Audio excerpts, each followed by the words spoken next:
Hello dear aspirants, myself Pragya Pandey and I welcome you all to the YouTube channel of Rouse Academy. जैसा आप सभी को पता है, हम हर बार 50 क्वेश्चंस डिस्कस करते हैं जो आपके प्रीलिम्स के लिए बहुत ही ज़्यादा महत्वपूर्ण होते हैं.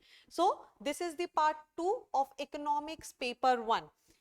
ये वो सीरीज है जो आपकी इकोनॉमी के पेपर को इतना ज्यादा स्ट्रॉन्ग करेगी कि आपको पता चल जाएगा कि इकोनॉमिक्स के क्वेश्चन किस तरीके से आते हैं और क्यों बच्चे इकोनॉमिक्स के क्वेश्चन गलत करते हैं. So stay with me and let's solve this entire paper. चलिए देखते हैं यहाँ पर पहला क्वेश्चन क्या है.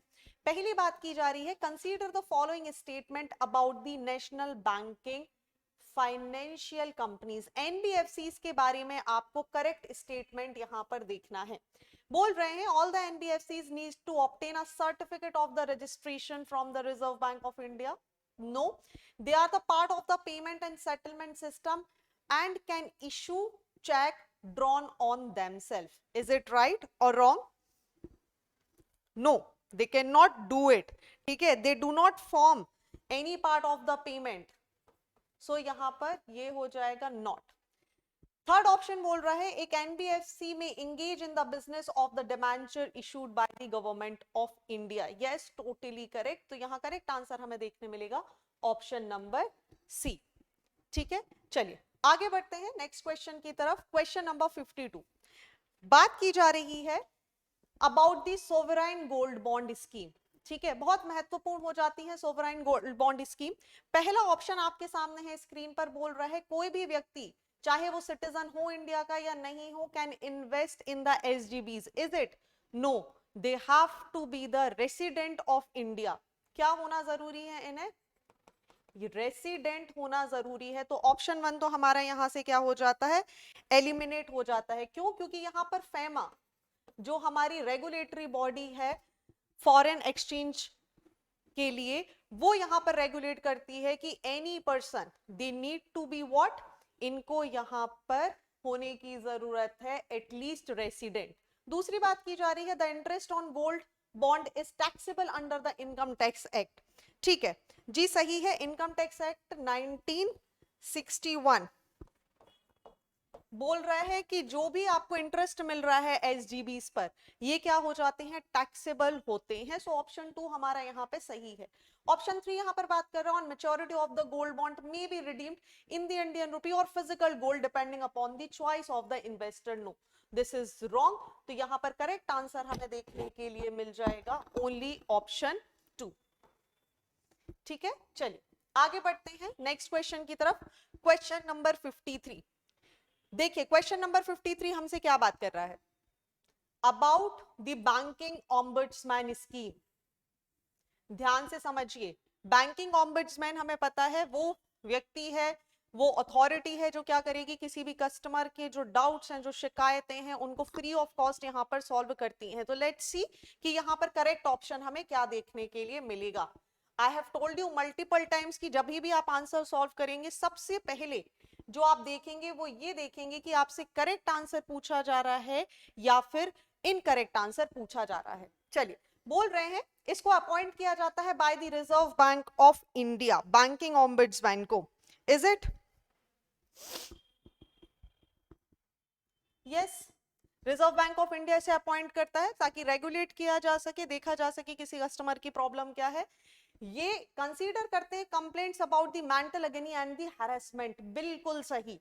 तीसरा, ये प्रोवाइड करते हैं free of any cost services, जो कि मैंने आपको बताया था किसी भी तरीके की यहाँ पे कोई चार्जेस हमें देखने के लिए नहीं मिलते. तो हमारे तीनों ऑप्शन यहाँ पर करेक्ट हैं. सो करेक्ट आंसर हमें क्या देखने मिल जाएगा, ऑप्शन नंबर डी 1, 2 एंड 3. चलिए moving next on the question number 54. बात की जा रही है डब्ल्यूटीओ की सब्सिडीज की. आपको पता है डब्ल्यूटीओ 3 एग्रीकल्चर सब्सिडीज यहां पर देता है. कौन सी 3 सब्सिडीज, चलिए डिस्कस कर लेते हैं. एक सब्सिडी होती है ग्रीन बॉक्स सब्सिडी, दूसरी सब्सिडी आपको देखने के लिए मिल जाएगी एम्बर बॉक्स सब्सिडी और तीसरी सब्सिडी आपको देखने मिल जाएगी ब्लू बॉक्स सब्सिडी. जब हम ग्रीन बॉक्स सब्सिडीज की बात करते हैं तो याद रखिए ये वो सब्सिडीज होती हैं जो किसी भी तरीके से ट्रेड को डिसऑर्ट नहीं करती, किसी भी तरीके से यहाँ पर जो ट्रेड किया जा रहा है, जो विनिमय किया जा रहा है, उसमें किसी भी तरीके का नुकसान या डिसऑर्शन हमें देखने के लिए नहीं मिलता। तो पहला ऑप्शन बिल्कुल सही है, they do not distort the trade. याद रखेंगे आप, जब हम ग्रीन बॉक्स सब्सिडीज की बात करते हैं तो कुछ सब्सिडीज जैसे डिजास्टर रिलीफ के लिए दी जाने वाली सब्सिडीज है ना, डिजास्टर रिलीफ के लिए, या फिर कोई रिसर्च प्रोजेक्ट है जो गवर्नमेंट यहां पर चलवाना चाह रही है, गवर्नमेंट जो सब्सिडीज ऐसी देती है रिसर्च आपदा प्रबंधन के लिए, इस तरीके की सब्सिडीज कहां देखने के लिए मिल जाती है हमें, ग्रीन बॉक्स सब्सिडीज के अंदर। चलिए नेक्स्ट बात कर रहे हैं, subsidies that distort the production and trade fall under the category of amber box। क्या ये सही है? यस, बिल्कुल सही है भाई। जैसे आप इसमें एग्जांपल ले सकते हैं एमएसपी, मिनिमम सपोर्ट प्राइस, और इसी को लेकर आपको पता होगा गवर्नमेंट जो डेवलपिंग कंट्रीज हैं और डेवलप्ड कंट्रीज हैं इनके बीच में एक विवाद की स्थिति उत्पन्न रहती है, और हमेशा इंडिया एमएसपी जब यहाँ पे प्रोवाइड करता है तो बार बार बोला जाता है कि what India is doing, India amber box subsidy की लिमिट यहाँ पर क्रॉस कर रहा है। क्योंकि याद रखिए ये जो एम्बर बॉक्स सब्सिडी है ये डब्ल्यूटीओ की रिडक्शन कमिटमेंट का पार्ट भी बनती है, ठीक है। सो ऑप्शन 2 भी यहां पर सही है। थर्ड बात की जा रही है बोथ, ध्यान से देखिए, blue box subsidy and amber box subsidies are subjected to WTO reduction commitments. जी नहीं, सिर्फ एम्बर बॉक्स सब्सिडीज हैं जो रिडक्शन कमिटमेंट के अंदर आती हैं, ठीक है। ब्लू बॉक्स सब्सिडी में हमें ऐसा कुछ देखने के लिए नहीं मिलता। चलिए सो यहां पर करेक्ट आंसर क्या देखने के लिए मिल जाएगा हमें क्वेश्चन नंबर 54 का, ऑप्शन 1 एंड ऑप्शन 2 ओनली। चलिए क्वेश्चन नंबर 55 की बात करते हैं। बोल रहे हैं कैपिटल अकाउंट कन्वर्टेबिलिटी के बारे में आपको स्टेटमेंट देखने हैं। चलिए पहला स्टेटमेंट क्या बात कर रहा है, बोल रहे हैं it refers to the freedom to convert foreign currency to execute a trade in good and invisible. क्या ये सही है? जी नहीं, ये करंट अकाउंट कन्वर्टेबिलिटी की बात की जा रही है, ना कि कैपिटल अकाउंट कन्वर्टेबिलिटी की, ठीक है। Let me right it here. क्यों? देखिए करंट अकाउंट कन्वर्टेबिलिटी की बात यहां पर क्या की जा रही है, करंट अकाउंट कन्वर्टेबिलिटी आपको एक तरीके की सुविधा देता है जहां पर आप क्या कर सकते हैं, किसी भी फॉरेन करेंसी को डोमेस्टिक करेंसी में एक्सचेंज करा सकते हैं, या वाइस वर्सा सिचुएशन आपको यहां पर देखने के लिए मिलती है। ये सहूलियत देने वाला कौन है? Current account convertibility. वही कैपिटल अकाउंट कन्वर्टेबिलिटी की अगर हम बात करें तो ये फ्रीडम देता है किसी भी फॉरेनर इन्वेस्टर्स को। क्या फ्रीडम देता है? ये बोलता है भाई आप स्टॉक्स ले सकते हैं, आप एसेट्स यहां पर अक्यूमुलेट कर सकते हैं, आप शेयर्स खरीद सकते हैं, आप बॉन्ड्स खरीद सकते हैं, and same goes with the Indian citizens in the foreign land, ठीक है। सो याद रखेंगे कैपिटल अकाउंट कन्वर्टेबिलिटी इसके बारे में बात करती है। तो पहला ऑप्शन तो यहां पर हमारे पास क्या हो गया, गलत। दूसरी बात की जा रही है at present India has full capital account convertibility. जी नहीं, ये भी गलत है। तो करेक्ट आंसर हो जाएगा option number D, neither 1 not 2। Clear? चलिए आगे बढ़ते हैं। क्वेश्चन नंबर 56 बोल रहे हैं इंडिया के फॉरेक्स की अगर आप बात कर रहे हैं तो आप इसे एक असेंडिंग ऑर्डर में लगाइए इनके कंट्रीब्यूशन को। चलिए 56 का असेंडिंग ऑर्डर देख लेते हैं क्या होगा। स्पेशल ड्राइंग राइट्स पहले नंबर पे आ जाने चाहिए, ठीक है। देन रिजर्व ट्रांसपोजिशन, उसके बाद हमें गोल्ड देखने मिल जाएगा, then foreign currency asset. Correct answer होगा ऑप्शन नंबर बी 4 3 2 1। ऑलराइट, चलिए क्वेश्चन नंबर 57 के बारे में यहां पर बात करते हैं। क्वेश्चन नंबर 57 क्या बोल रहा है, देखिए आपको एक स्टेटमेंट दिया है और बोल रहे हैं मॉनेटरी पॉलिसी कमेटी जो है इसके रिगार्डिंग आपको जवाब देना है। क्या जवाब देना है? ध्यान से देखिए, मैंने क्या बोला था आपसे, क्या इसमें से सही नहीं है, क्या इसमें से सही नहीं है, आपको ये जवाब यहां पर देना है। बोल रहे हैं finance minister will be the x official chairperson of this committee. नहीं, ठीक है। चलिए पहले समझ लेते हैं इसको क्या है, फिर इसको एलिमिनेट करेंगे आराम से। जब हम एमपीसी की बात करते हैं तो याद रखेंगे आप, ये एक 6 मेंबर्स कमेटी है, ठीक है। 6 मेंबर्स कमेटी कैसे हो जाती है, इसके जो 3 मेंबर्स होते हैं वो आपको देखने मिलते हैं डायरेक्ट आरबीआई से, जिसमें कौन कौन देखने मिल जाएगा आपको, reserve bank of India including governor, ठीक है, इसमें कौन देखने मिलेगा आपको, गवर्नर, देन डेप्यूटी गवर्नर और एक प्रोमिनेंट मेंबर, ठीक है, जो कहां से बिलोंग करते होंगे, आपके आरबीआई से ही बिलोंग करेंगे, एक ऑफिसर रैंक का अधिकारी। बाकी 3 मेंबर्स कौन होंगे जी, बाकी 3 मेंबर वो होंगे जिनको फाइनेंस और इकोनॉमिक्स का ज्ञान होगा, ठीक है, let me right it here. ऐसे व्यक्ति बाकी के 3 जिन्हें किसका ज्ञान होगा, फाइनेंस और इकोनॉमिक्स का ज्ञान होगा, और कम से कम जिन्होंने 4 साल की यहां पर सर्विसेज दी हुई होंगी। क्लियर। तो भाई फाइनेंस मिनिस्टर तो नहीं होंगे एक्स ऑफिसियो चेयरपर्सन कौन होगा आपको, द गवर्नर, ठीक है, ये व्यक्ति होंगे। चलिए, the RBI governor will enjoy a veto power, नहीं, देखिए जब मेंबर कमेटी की बात की जा रही है तो यहाँ पे कोई भी वीटो पावर हमें देखने नहीं मिलती, रादर यहाँ जो भी डिसीजन लिया जाएगा वो मेजॉरिटी से लिया जाएगा, तो option number 2 is also wrong. Third, wholesale price index based inflation estimate are used as the nominal angle for monetary policy formulation. नहीं, याद आपको बहुत अच्छे से पता है, WPI नहीं, इट इज दी CPI जो क्या करता है, डिसाइड करता है, ठीक है, कंज्यूमर प्राइस इंडेक्स। तो करेक्ट आंसर क्या देखने मिल जाएगा हमें क्वेश्चन नंबर 57 का, जी सी, क्योंकि क्या इसमें से नॉट करेक्ट पूछा गया था। ऑलराइट, चलिए आगे बढ़ते हैं क्वेश्चन नंबर 58 की तरफ। बात की जा रही है, लेफ्टवर्ड शिफ्ट देखना है आपको, aggregate demand curve. Aggregate demand क्या होती है, देखिए जब हम बात कर रहे हैं जो total demand for good and services in the economy, जो टोटल डिमांड होती है किसी भी इकोनॉमी में गुड्स एंड सर्विसेज की, उसको हम क्या बोलते हैं, aggregate demand. Let me also right it here.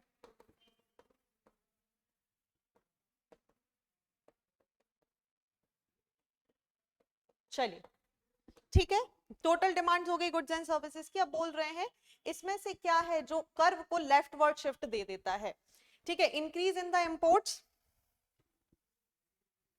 ठीक है, सही है। दूसरा, increase in the interest rate, बिल्कुल करेक्ट। तीसरी बात की जा रही है increase in the government expenditure, नहीं, इसकी वजह से जो कर्व है ये राइट साइड शिफ्ट होता हुआ हमें नजर आता है। लास्ट बोल रहे हैं increase in the government taxes, बिल्कुल करेक्ट। ऑप्शन हमें देखने मिल जाएगा डी 1, 2 एंड 4। ऑलराइट, चलिए आगे बढ़ते हैं। Question number 59।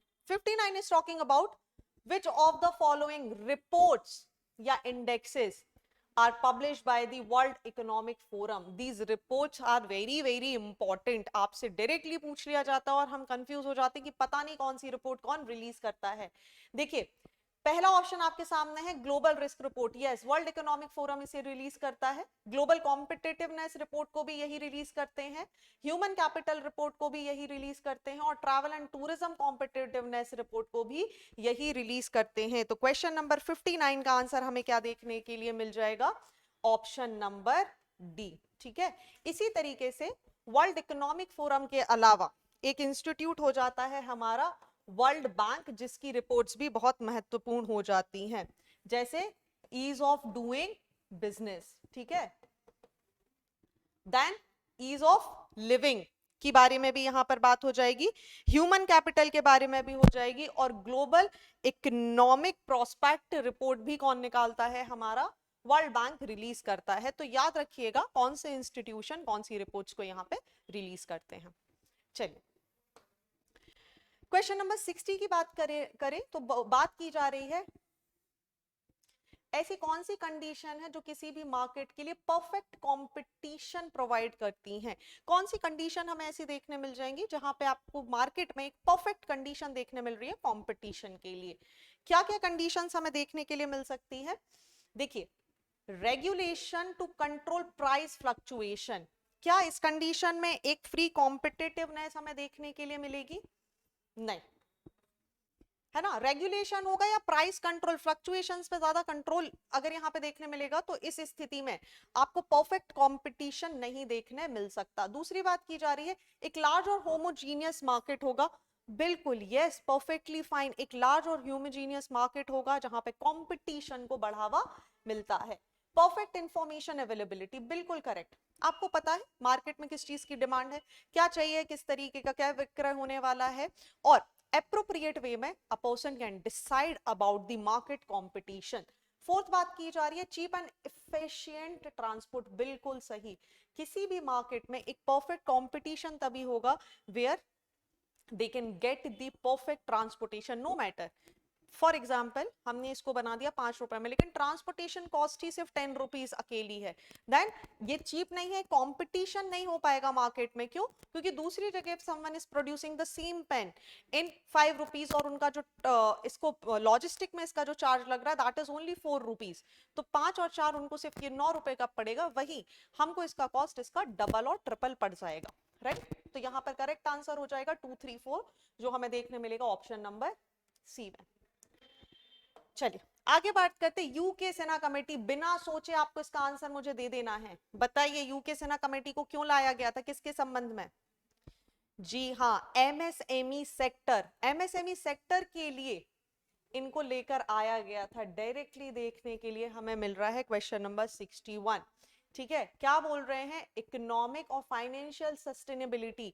एमएसएमई सेक्टर एक तरीके से बैकबोन हो जाती है हमारी इकोनॉमी की। क्यों? क्योंकि यहाँ पर उसको स्टैब्लिश करने में, उसको ग्रोथ करने के लिए कई बार बहुत ज्यादा मेहनत भी सरकार को करनी पड़ती है, और उसी के रिजुविनेशन के लिए उनमें क्या अप्रोप्रिएट चीजें लानी चाहिए, इसके लिए यूके सिन्हा कमेटी को यहाँ पर बिठाला गया था, जिन्होंने बहुत सारे रिफॉर्म्स भी दिए थे हमें एमएसएमई सेक्टर के लिए। चलिए क्वेश्चन नंबर 62 की बात कर लेते हैं। बात की जा रही है एग्रीकल्चर एक्सपोर्ट पॉलिसी, जिसे अभी हाल ही में अप्रूव किया गया है। इसमें से कौन से उसके ऑब्जेक्टिव्स हैं, हमें सही आंसर चूज करना है। बात की जा रही है डबल करने की बात की जा रही है agriculture export from the present by 2022, बिल्कुल सही है। ठीक है, दूसरी बात करें तो बोल रहे हैं to diversify our export basket destinations and boost high value and value added agriculture export, बिल्कुल करेक्ट। तीसरा बोल रहे हैं कि फार्मर्स जो हमारे हैं उन्हें एक्सपोर्ट अपॉर्चुनिटी मिल सके, ओवरसीज मार्केट में वो अपने आप को एस्टेब्लिश कर सके, और एक बढ़िया अमाउंट जो डिजर्विंग अमाउंट है वो इन्हें यहां पर मिल सके, बिल्कुल सही। ठीक है, तो करेक्ट आंसर हो जाएगा 62 का ऑप्शन नंबर डी, 1, 2 एंड 3। चलिए आगे बढ़ते हैं क्वेश्चन नंबर 63 की तरफ। क्वेश्चन नंबर 63 हमसे बात कर रहा है which of the following is are objectives of the operation green. Operation green के जो ऑब्जेक्टिव हैं उसके बारे में हमें यहां पर बात करनी है। ठीक है, पहली बात की जा रही है ये प्रमोट करेगा farmer producers organisation, processing facilities, agri logistic और प्रोफेशनल मैनेजमेंट, बिल्कुल करेक्ट। ठीक है, करेक्ट आंसर चूज करना है, देख लीजिए। चल दूसरी बात की जा रही है ये एड करेगा फार्मर्स को और हेल्प करेगा कंट्रोल करने में limit erratic fluctuations in the prices of the tomato, onions and potatoes. ये आपको टॉप के नाम से भी लिखा हुआ एग्जामिनेशन में दिख सकता है, तो कंफ्यूज नहीं होइएगा। ठीक है, दूसरी बात की जा रही है to ensure farmers are given the right price for their produces, बिल्कुल करेक्ट। और डबल करने की बात कर रहे हैं इनकम की by the 2022, this is also correct, तो करेक्ट आंसर होगा ऑप्शन नंबर डी। आगे बढ़ते हैं क्वेश्चन नंबर 64 की तरफ। क्वेश्चन नंबर 64 क्या बात कर रहा है, चलिए देखते हैं। About the exchange traded funds, ETFs के बारे में हमें यहां पर बात करनी है। ठीक है, और देखना है कि इसमें से कौन सा सही है। पहली बात की जा रही है these are index funds. Yes, ETFs index fund ही होते हैं, एक्सचेंज ट्रेडिंग फंड्स कहलाते हैं। दूसरी बात की जा रही है they are the basket of stocks that reflects the composition of an index like S&P, CNX, Nifty and BSE, Sensex, बिल्कुल करेक्ट। थर्ड बोल रहे हैं कि इनको क्या नहीं किया जा सकता, they can not be listed and trade on exchanges like stock, बिल्कुल गलत। ठीक है, जब हमने नाम पहले ही बात कर लिया है कि ये इंडेक्स फंड्स हैं और यहाँ पर ये आपको लिस्ट होते हुए नजर आते हैं, रिफ्लेक्ट करते हैं यहाँ पर, तो yes they can be listed and traded on the exchanges like stocks. तो करेक्ट आंसर हमें देखने मिल जाएगा only 1 and 2, that is the option number 8. चलिए आगे बढ़ते हैं. Question number 65. क्वेश्चन नंबर 65 हमसे बात कर रहा है which of the following categories comes under the priority sector lending norms. देखिए प्रायोरिटी सेक्टर्स की जब हम बात करते हैं तो आपको पता है हम उन सेक्टर्स के बारे में बात कर रहे हैं जिनको थोड़ी सी समय और सहायता की आवश्यकता होती है for growth, for their growth. ऐसे इंस्टीट्यूशन हमारे, ऐसे सेक्टर्स हमारी इकोनॉमी के जो बहुत ही महत्वपूर्ण है, बट साथ ही उन्हें किस चीज की आवश्यकता है, एक फाइनेंशियल सपोर्ट की, मीनवाइल टाइम्स की. और इसके लिए ही आरबीआई ने कुछ सेक्टर्स को प्रायोरिटी सेक्टर्स कैटेगरी में डाला है जिनके लिए लेंडिंग नॉर्म्स बहुत इजी किए हुए हैं. ये सेक्टर्स कौन से हैं? MSME, yes totally correct. Social infrastructure developments की बात की जाएगी, एक्सपोर्ट क्रेडिट भी इसका पार्ट है, हाउसिंग और रिन्यूएबल एनर्जी, ये सारे हमारे प्रायोरिटी सेक्टर लेंडिंग नॉर्म्स की कैटेगरीज का पार्ट बनते हैं. तो करेक्ट आंसर हो जाएगा ऑप्शन नंबर डी, 1 2 3 4 एंड 5. चलिए क्वेश्चन नंबर 66. क्वेश्चन नंबर 66 क्या बात कर रहा है हमसे कि इसमें से कौन सा आर होली ओन्ड, ध्यान से समझिए, पूर्ण रूप से, है ना, पूर्ण रूप से ओन किया जा रहा है, wholly owned subsidiary of the reserve bank of India. क्या नेशनल हाउसिंग बैंक आपको देखने मिलेंगे? बिल्कुल करेक्ट. आरबीआई की सब्सिडरीज हो जाती हैं. Deposit insurance and credit guarantee corporation of India, right. Next है नाबार्ड, जी नहीं, इसको ओन और रेगुलेट करती है गवर्नमेंट ऑफ इंडिया. और लास्ट है export credit guarantee corporation of India, जी नहीं, इसे भी कौन रेगुलेट करता है? हमारा गवर्नमेंट ऑफ इंडिया. अंडर 1957 में इसको एस्टैब्लिश किया गया था एक्सपोर्ट को मेंटेन करने के लिए. तो करेक्ट आंसर हमारा क्या हो जाएगा? Only 1 and 2, that is option B. चलिए क्वेश्चन 66 आई गेस आपको क्लियर हो चुका है. क्वेश्चन नंबर 67 की यहां पर बात करते हैं. बात की जा रही है कौन से ऐसे फैक्टर्स हैं जो लीड कर सकते हैं डिमांड पुल इन्फ्लेशन को. जी डिमांड पुल क्या है? जहां पे डिमांड पुल कर देती है किसको? प्राइस को. डिमांड की वजह से प्राइस का फ्लक्चुएशन ही डिमांड पुल इन्फ्लेशन कहलाता है. तो कौन सी कंडीशन ऐसी होंगी? Increase in the cost of credit, नहीं. दूसरा डिवैल्यूएशन ऑफ द रुपी, बिल्कुल रुपी का डिवैल्यूएशन होना resulted into लोगों के पास ज्यादा money that means they'll purchase more and more thing, resulted into demand का increase होना and the price will rise again. Increase in the government spending, बिल्कुल correct. Tight monetary policy, नहीं. अगर tight monetary policy हो जाएगी तो क्या होगा? लोग आसानी से लोन नहीं ले पाएंगे, बहुत ही ज्यादा इंटरेस्ट उन्हें पे करना पड़ेगा. Resulted into what? They will spend less. और इसकी वजह से हमें इसका कोई इंपैक्ट नहीं दिखाई देगा हमारे डिमांड पुल इन्फ्लेशन के ऊपर. तो करेक्ट आंसर क्या हो जाएगा हमारा यहां पर? सिर्फ और सिर्फ second and third, that will be option C. चलिए आगे बढ़ते हैं क्वेश्चन नंबर 68 की तरफ. क्वेश्चन नंबर 68 हमसे बात कर रहा है which of the following constitute the monetary basis in India. Bharat में मॉनेटरी बेसिस में से क्या बनाता है? क्या करेंसी और नोट्स कॉइन जो सर्कुलेशन में है? बिल्कुल मौद्रिक आधार बनाएंगे ये. दूसरा deposit held by the government of India and RBI, बिल्कुल मॉनेटरी आधार. गवर्नमेंट के पास, आरबीआई के पास लिक्विडिटी कितनी है, किस तरीके का आधार बना हुआ है, ये उसको निर्धारित करते हैं. Treasury deposits of government of India, बिल्कुल सही. और deposit of commercial banks with RBI, correct. क्यों? क्योंकि आरबीआई इसको ही कंट्रोल करता है और क्या करता है? अपनी मॉनेटरी पॉलिसीज को निर्धारित कर लेता है. आपको पता है रेपो, रिजर्व रेपो जैसी कंडीशंस आपको यहाँ पे देखने के लिए मिल जाएंगी. तो करेक्ट आंसर होगा ऑप्शन नंबर डी, 1 2 3 4. चलिए क्वेश्चन नंबर 69 की बात करते हैं. क्वेश्चन नंबर 69 हमसे बोल रहा है which of the following are functions of money. बताइए. मीडियम ऑफ एक्सचेंज है? बिल्कुल है.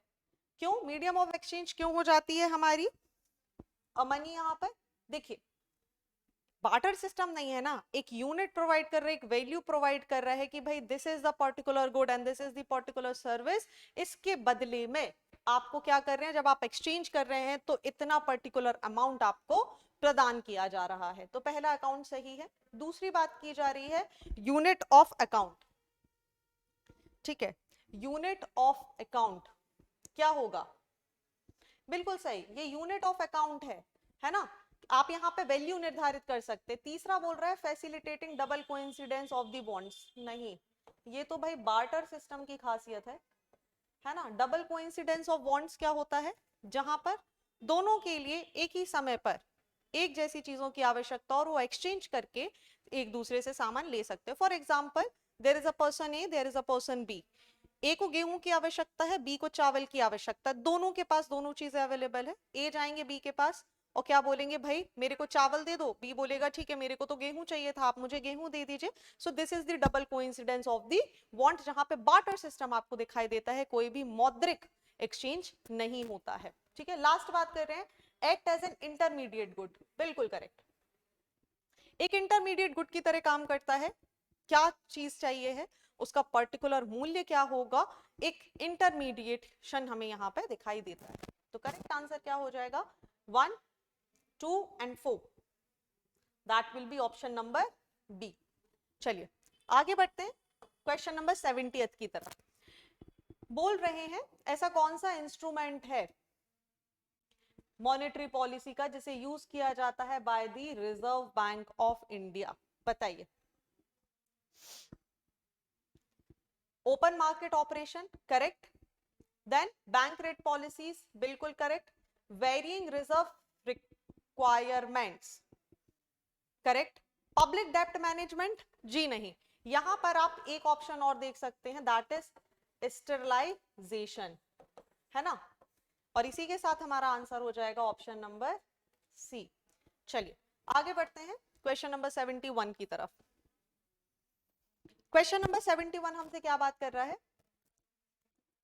नेशनल एनवायरमेंट सर्वे, बहुत ही ज्यादा महत्वपूर्ण। कंसीडर द फॉलोइंग स्टेटमेंट, ये प्रपोज करता है under the ongoing environmental information system scheme, सही है।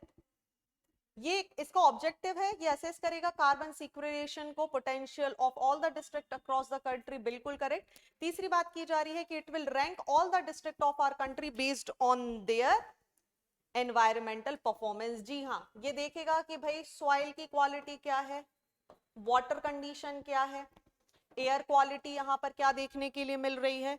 Along with that what it will see कि बायोडाइवर्सिटी एरिया का क्या प्रोटेक्शन किया जा रहा है, रामसर साइट्स अगर हैं तो उनका क्या प्रोटेक्शन है, कार्बन डाइऑक्साइड का एमिशन क्या है यहाँ पर।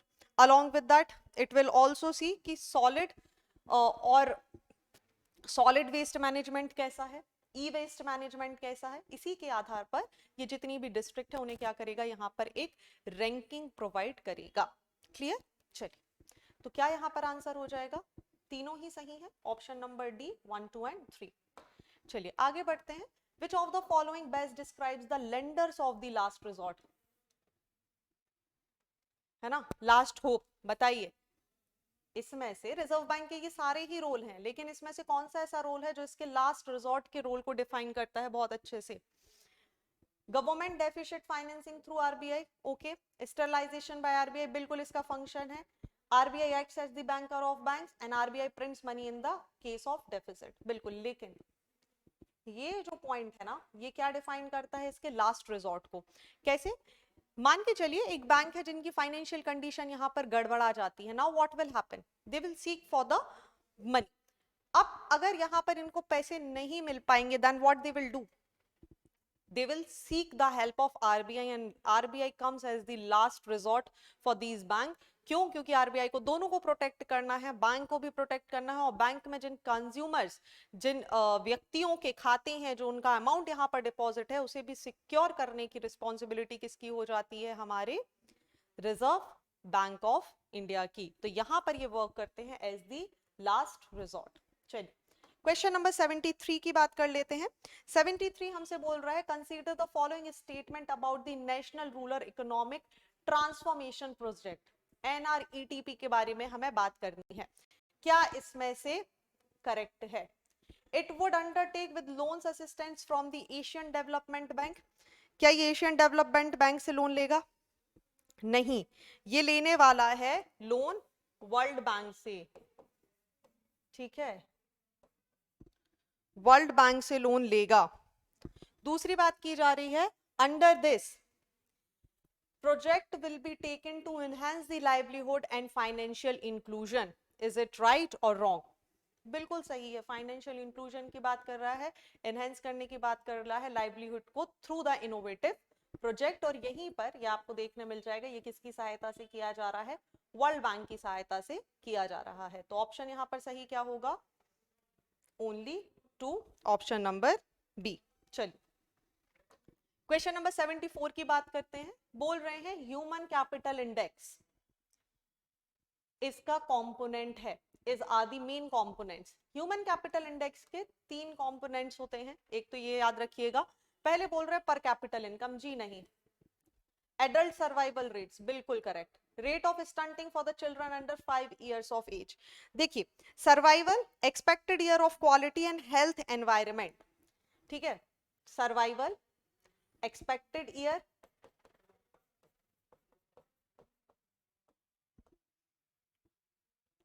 ऑफ क्वालिटी, ठीक है, और इसके बाद आपको देखने के लिए मिल जाएगा हेल्थ एनवायरनमेंट, जहां पर 2 प्रॉक्सीज लेके आई गई हैं, प्रॉक्सी ए और proxy B.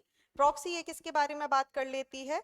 Adult survival rate की, और प्रॉक्सी बी यहां पर बात करती है चाइल्ड स्टंटिंग की, ठीक है। तो ये यहां पर करेक्ट ऑप्शन होगा। तो करेक्ट आंसर हमें क्या देखने मिल जाएगा? Only 2 and 3। चलिए आगे बढ़ते हैं। Question number 75, Indian central Asian dialogue के बारे में आपको यहां पर करेक्ट आंसर देना है। It was held under the chairmanship of the finance ministry, no, ministry of external affairs होगा इसका आंसर, ठीक है। दूसरा तो भाई ये तो गलत हो गया। दूसरी बात की जा रही है foreign ministers of the Republic of Kazakhstan, Republic of Tajikistan, Turkmenistan and the Republic of Uzbekistan, as well as the first deputy foreign minister of the Kyrgyz Republic participated in the meeting. बिल्कुल सही। The foreign ministers of Russia attended the meeting as a special invitee। जी नहीं, special invitee को बुलाया तो गया था, but वो यहाँ पर रशिया नहीं था, वो कौन था? हमारा Islamic Republic of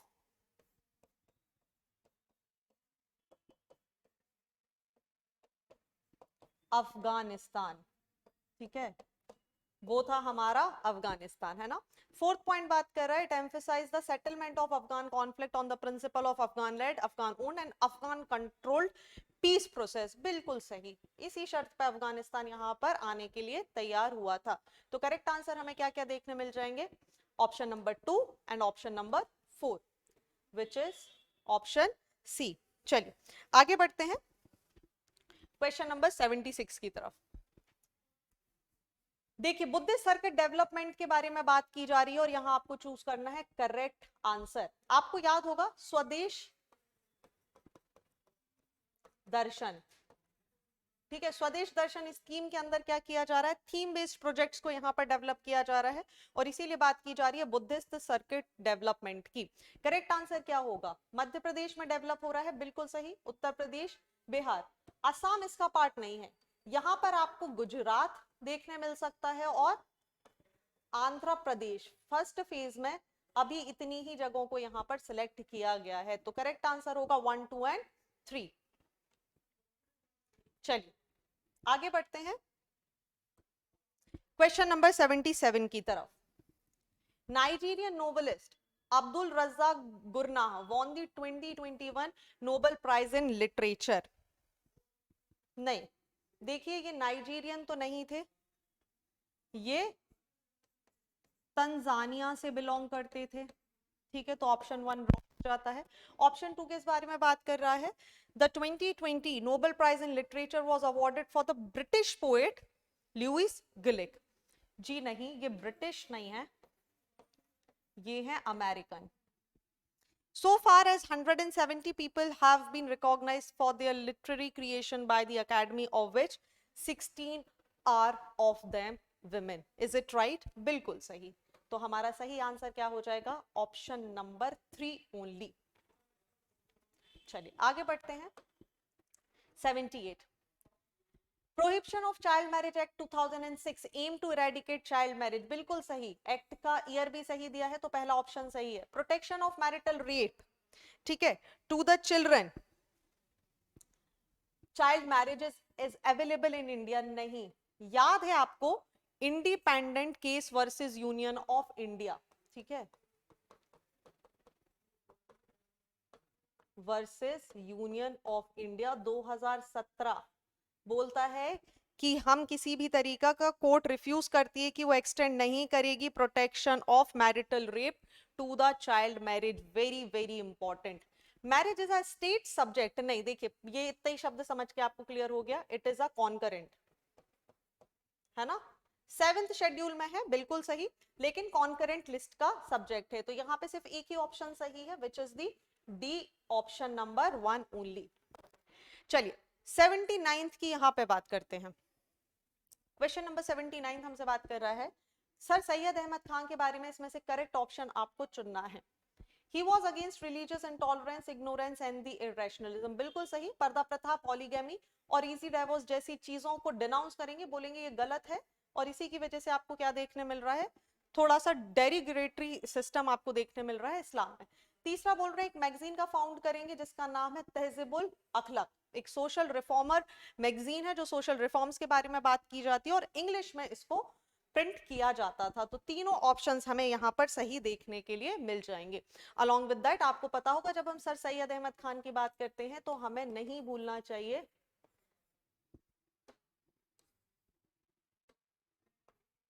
Aligarh movement, ठीक है. चलिए तो क्या सही होगा, ऑल ऑफ द अबव. आगे बढ़ते हैं, question number 80. Martand sun temple के बारे में आपसे ये सवाल किया जा रहा है, बोल रहे हैं मार्तंड सन टेम्पल को बोला जाता है पांडव लाइडन, बिल्कुल सही, लेकिन ये बोल रहे हैं आगे कि लोकेटेड है तमिलनाडु, बस यहीं पे आपका ये ऑप्शन गलत हो जाएगा. कहां, अनंतनाग, कश्मीर में ये सिचुएटेड है. दूसरी बात की जा रही है, it was build by the ruler of Karkota dynasty, बिल्कुल सही, किंग ललितादित्य मुक्तापिड़ा, यहां नाम लिख देती हूं आपके लिए.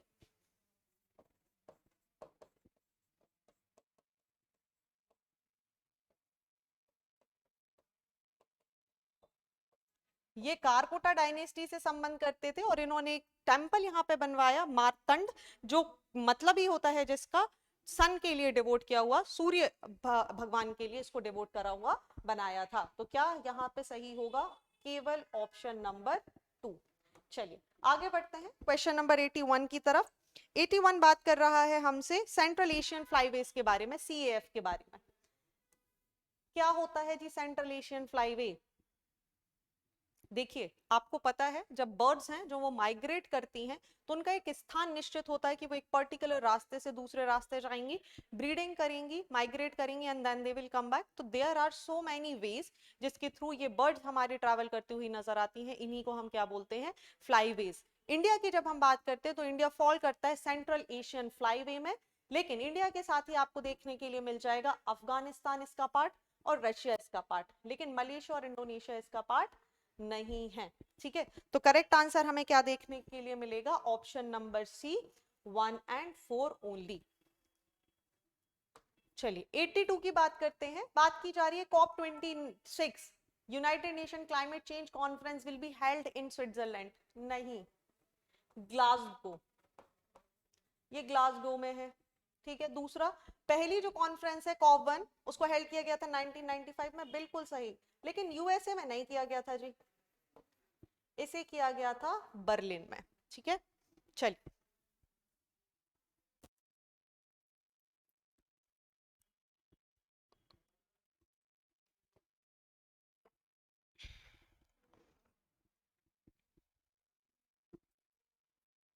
तो यहां तक आपको क्लियर हो गया. क्या होगा इसका सही आंसर, दोनों में से कोई भी नहीं है ना, करेक्ट आंसर पूछा गया था none of the above, neither one nor two. Question number 83 COP26 के बारे में पूछ रहा है कि इसमें से क्या इसके गोल हैं. मोबिलाइज, देखिए COP26 बात कर रहे हैं कि जब आपको ग्लोबल कंडीशन को सुधारना है, आपको कम्युनिटी और नेचुरल हैबिटेट्स को यहाँ पर प्रोटेक्ट करना है। क्या जरूरी है? कोऑपरेशन जरूरी है कंट्रीज के बीच में, इजी फाइनेंस मूव्स होने चाहिए, ठीक है, फाइनेंस मोबिलाइजिंग आसान होनी चाहिए, एक साथ काम करेंगे तभी जाके जो हमारा गोल है इसे हम अचीव कर पाएंगे। नेट जीरो कार्बन एमिशन की यहाँ पर बात की जा रही है और जो वर्ल्ड टेम्परेचर है उसको मेंटेन करने की बात यहाँ पर करेंगे। तो ये तीनों ऑप्शंस सही हैं। So all of the above, option number D is the answer. Question number 84, tiger reserves आपके सामने दिए गए हैं और आपको बोला है इन टाइगर रिजर्व्स में से आपको क्या करना है, क्या करेक्टली मैच है वो बताना है। तो नामेरी असम में है, बिल्कुल सही। कालकांड मुंडाथुराई तमिलनाडु में है, बिल्कुल करेक्ट। दांडेली अंशी, दांडेली अंशी आपको पता है न्यूज में रहा था ये रिसेंटली और ये सिचुएटेड है कर्नाटका में, ठीक है। चलिए कर्नाटका में सिचुएटेड है, करेक्ट आंसर हो जाएगा ऑप्शन 2 एंड 3 ओनली। आगे बढ़ते हैं क्वेश्चन नंबर 85 की तरफ। बात की जा रही है इसमें से कौन सी स्पीशीज हैं जो क्रिटिकली एंडेंजर्ड है, और ये तीनों की तीनों हमें क्रिटिकल एंडेंजर्ड नजर आएंगी। So option will be D, all of the above. Himalayans और जितने भी आपके पोलर रीजन्स के आसपास के क्षेत्र हैं वहां ये सारी स्पीशी हमें देखने के लिए मिलती हैं। क्वेश्चन नंबर 86 की बात कर लेते हैं। देखिए 86 आपसे क्या पूछ रहा है, इमरजेंसी क्रेडिट गारंटी स्कीम के बारे में इसमें से क्या सही है क्या नहीं है वो आपको बताना है, ठीक है। गवर्नमेंट ने एक्सटेंड की है इमरजेंसी क्रेडिट स्कीम फॉर 2022-23, नहीं 21-22 तक ही इसकी सीमा थी। ये एम करती है 100% guarantee coverage to the banks, NBFCs और अदर लैंडिंग इंस्टीट्यूशन, बिल्कुल करेक्ट। सही आंसर क्या होगा 86 का, ओनली 2, ठीक है, that is option number B. आगे बढ़ते हैं question number 87, OECD G20 inclusive framework की बात की जा रही है on base erosion and profit shifting. इनमें से कौन सी कंट्री है जिन्होंने इसे साइन नहीं किया हुआ है? तो देखिए ओसीईडी की जब आप बात करते हैं G20 इंक्लूसिव फ्रेमवर्क की, तो 2016 में इसे लेकर आया गया था। इसको आज की डेट में 140 कंट्रीज साइन कर चुकी हैं, लेकिन नाइजीरिया, पाकिस्तान, केन्या और श्रीलंका आर दोस कंट्री जिन्होंने इसे साइन नहीं किया हुआ है। तो करेक्ट आंसर यहां पर क्या हो जाएगा, all of the above, option number D.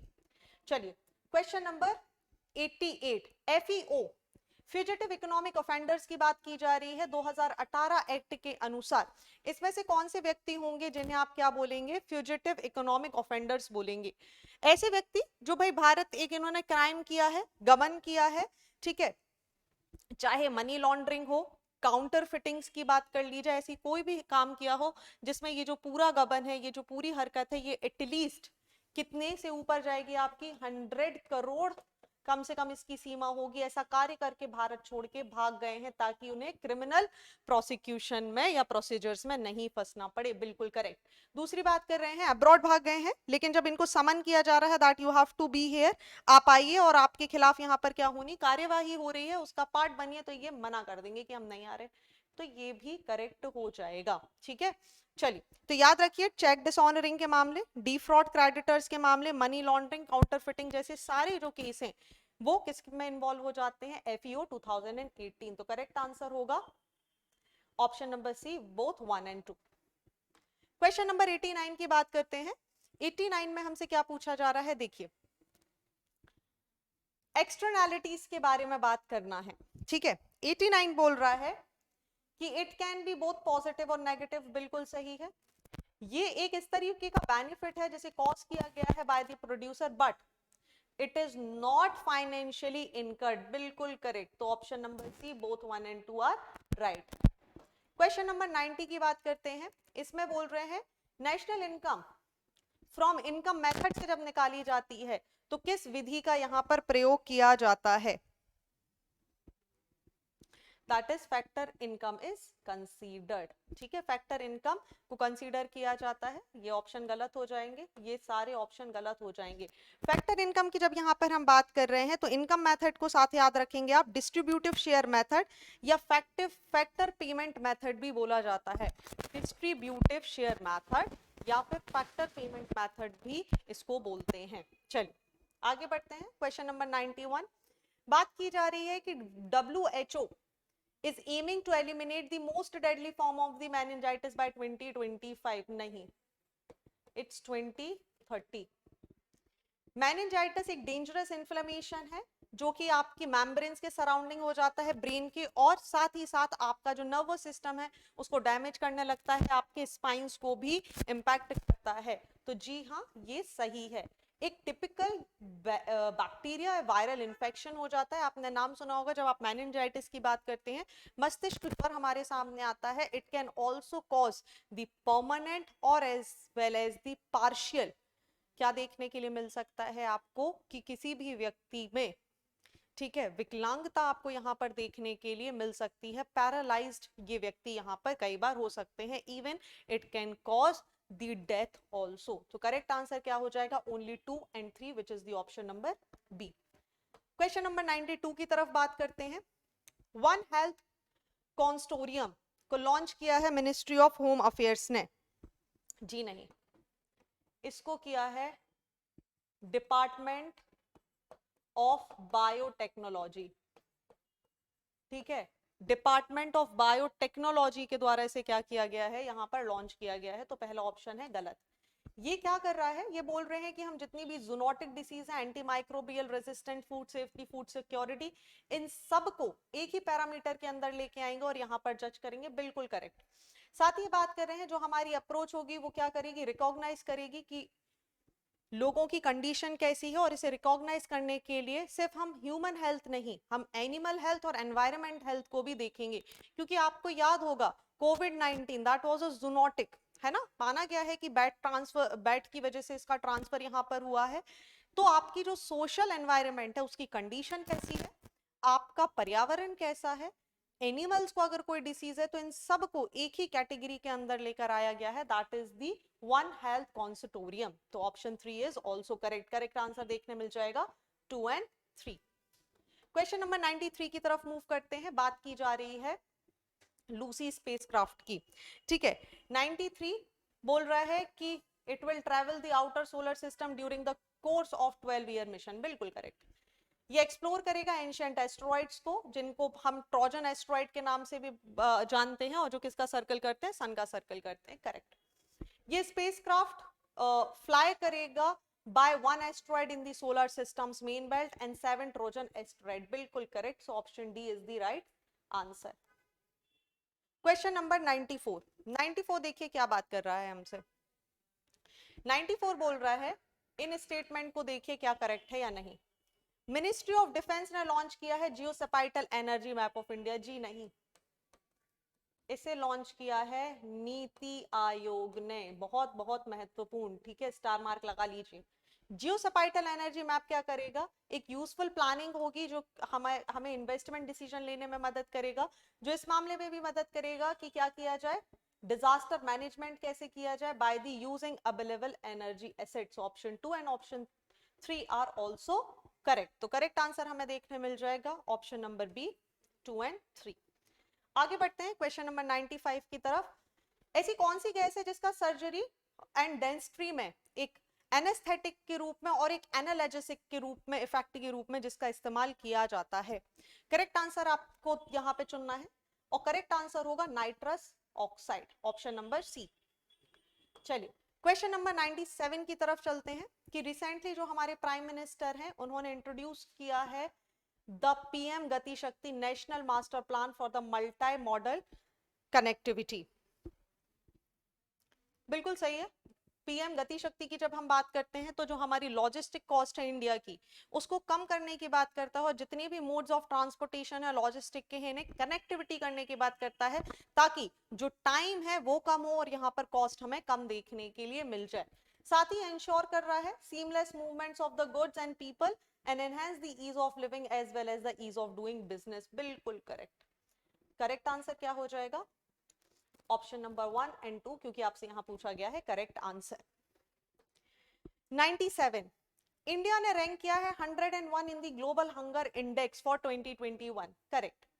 ये रिपोर्ट टर्म करती है the level of hungers in India as the alarming, बिल्कुल सही कि इंडिया में जो सिचुएशन है it is not good. India का जो स्कोर है ग्लोबल हंगर इंडेक्स में, अगर हम उन्हें पिछले 2 दशकों में देखें तो that has been declined by 20 points. जी नहीं, it has been declined by the 10 points. तो करेक्ट आंसर हमें देखने मिल जाएगा option number 1 and option number 2 which is the A। चलिए आगे बढ़ते हैं क्वेश्चन नंबर 98 की तरफ।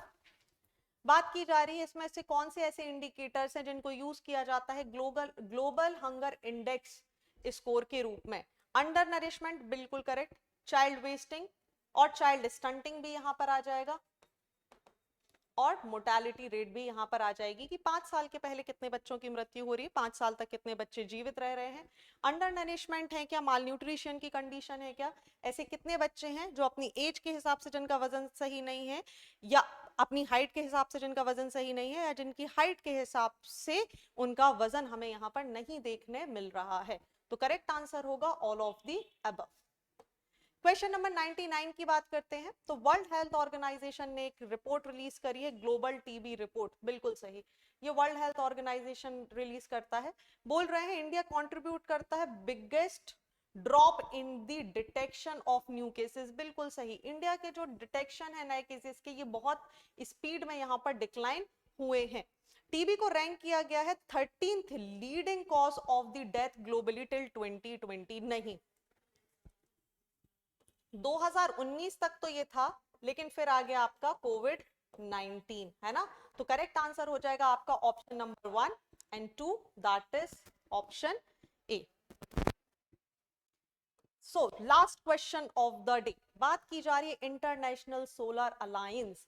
याद है आपको इंडिया का इनिशिएटिव है, ये ट्रॉपिकल कंट्रीज के पास अबेंडेंस है सन का और उसके यूज करने की बात कर रहे हैं, बोल रहे हैं इसको एस्टैब्लिश किया 2016, बिल्कुल नहीं 2015, क्योंकि इसका हेडक्वार्टर आपको पता है कहाँ है, इंडिया में, और गुरुग्राम में जो कि सिचुएटेड है।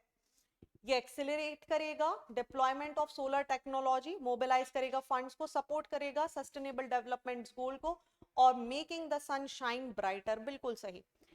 नेक्स्ट बात की जा रही है, it is a treaty based international intergovernmental alliance of the solar resource rich country lying fully and partially between the tropic of cancer and capricorn।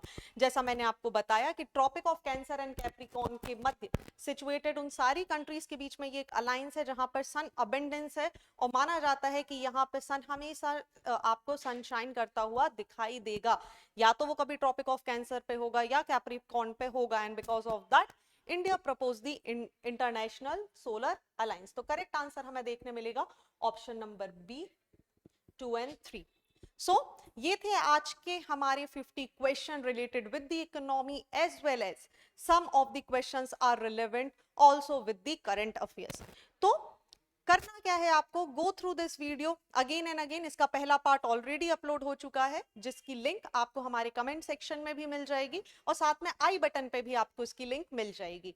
So this is it for today, stay with us to enhance your preparation. साथ ही Rouse academy launch कर रहा है Gati program for MPPSC and UPSC both. Gati program cover करेगा आने वाले 60 days में आपकी प्रीलिम फोकस्ड तैयारी। अधिक जानकारी के लिए आप स्क्रीन पर दिए गए नंबर पर संपर्क कर सकते हैं, साथ ही rausacademy.in पर जाकर भी आप विजिट कर सकते हैं और बाकी की जानकारी ले सकते हैं। So thank you and see you soon and all the best for your prelims examinations.